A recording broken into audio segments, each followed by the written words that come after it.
Hello বন্ধুরা, কেমন আছো সবাই? আশা করছি সবাই খুব ভালো আছো। আমার চ্যানেলে সবাইকে স্বাগত জানাই। আজকের ভিডিওটা এখান থেকেই শুরু করলাম। আজকের ঘরে বানিয়েছিলাম মাছের ডিমের বড়ার তরকারি। তো ডিমের বড়া করব, ভেজে নেবো, আর তারপর আলু পটল দিয়ে করব আজকে ডিমের বড়ার তরকারি। এখানে মাছের ডিমের মধ্যে নুন দিয়েছি, আগে তো ভালো করে ধুয়ে নিয়েছি। নুন দিয়েছি, একটু হলুদ দিয়েছি, পেঁয়াজ কুচিয়ে দিয়েছি, কাঁচা লঙ্কা দিয়েছি, দিয়ে এরকম করে গোল গোল করে ভেজে নেব। মাছের ডিমের বড়া কিছুটা ভাজাও রাখবো, ভাত দিয়ে খেতে কিন্তু ভালোই লাগে। আর আলু পটল দিয়েও আজকের একটু করব।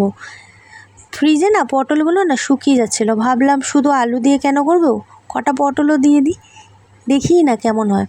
কিন্তু রান্না করে দেখলাম ভালোই লাগছিল খেতে। তো এখন আলু পটলটা আলাদা করে আর ভাজলাম না, একসাথেই ভেজে নিচ্ছি। অনেকটা বেলা হয়ে গেছে, প্রায় 1টা বেজে গেছে, আর আমার এখনও রান্না শেষ হয়নি। দুপুরবেলায় রান্নাটা করেছিলাম, ভাত দিয়ে খেতে তো ভালো লাগবে, সেই জন্য।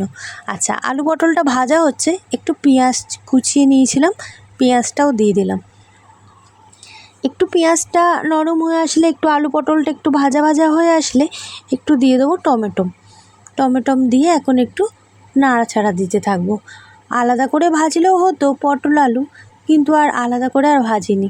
ওই যখনই আমি মশলার সাথে ভালো করে ভেজে নিই আগে থেকে, আর তারপর মশলার সাথে কষিয়ে নিই ভালো করে। এখন টমেটোটাও একটু নরম হতে থাকুক, একটু ঢাকনা চাপা দিয়ে রেখেছি। চলুন সেই ফাঁকে একটু আদা কাঁচা লঙ্কাটা বেটে নিই। আদা কাঁচা লঙ্কা আমি দাঁড়িয়ে শিল পাটাতে বেটে নিলাম। একটু নুন দিলাম, একটু হলুদ দিলাম, একটু লঙ্কা গুঁড়ো দিলাম, আর দিয়ে দিলাম আদা কাঁচা লঙ্কা বাটা। ব্যাস, এটা দিয়েই আজকে রান্নাটা করব। আর অন্য কোনো মশলা দিইনি, খালি হলুদ গুঁড়ো, লঙ্কা গুঁড়ো, স্বাদ মতো নুন, আর আদা কাঁচা লঙ্কা বাটা, এই দিয়েই আজকে রান্নাটা সারবো। ভালো করে এখন কষিয়ে নিচ্ছি। ভালো করে কষিয়ে নেওয়ার পর একটু জল দিয়ে দেবো। আমার রান্না যদি তোমাদের ভালো লেগে থাকে বন্ধুরা, প্লিজ বন্ধুরা চ্যানেলটিকে লাইক করো, শেয়ার করো, আর সাবস্ক্রাইব করতে কিন্তু একদমই ভুলে যেও না। আর কমেন্ট সেকশানে জানিও, আমি রিপ্লাই দেওয়ার চেষ্টা করব। আর কেউ যদি আমার ভিডিওটা যদি ফেসবুক পেজ থেকে দেখে থাকো, তো প্লিজ বন্ধুরা চ্যানেলটিকে কিন্তু ফলো করো। তো চলো এবার মাছের ডিমের বড়াগুলো দিয়ে দিই। দেখছি আলু পটলটা অনেকটাই সিদ্ধ হয়েছে, প্রায় 8 থেকে 10 মিনিটের জন্য আমি ঢাকনা চাপা দিয়ে রেখেছিলাম। তো ঢাকনাটা খুলে দেখছি না, আলুটাও বেশ ভালো মতন সিদ্ধ হয়ে এসছে, পটলগুলোও বেশ অনেকটা সিদ্ধ হয়ে গেছে। এবার দিয়ে দিচ্ছি ডিমের বড়াটা, দিয়ে একটু ফুটিয়ে নেবো। ফুটিয়ে নিলেই ব্যাস রেডি হয়ে যাবে। আজকের এই মাছের ডিমের বড়ার তরকারিটা করেছি, কিন্তু কোনো গরম মশলা দিইনি। গরম মশলা আজকে দেবো না, তাহলে না মাছের যে ডিমের একটা যে স্বাদটা সেটাই চলে যাবে।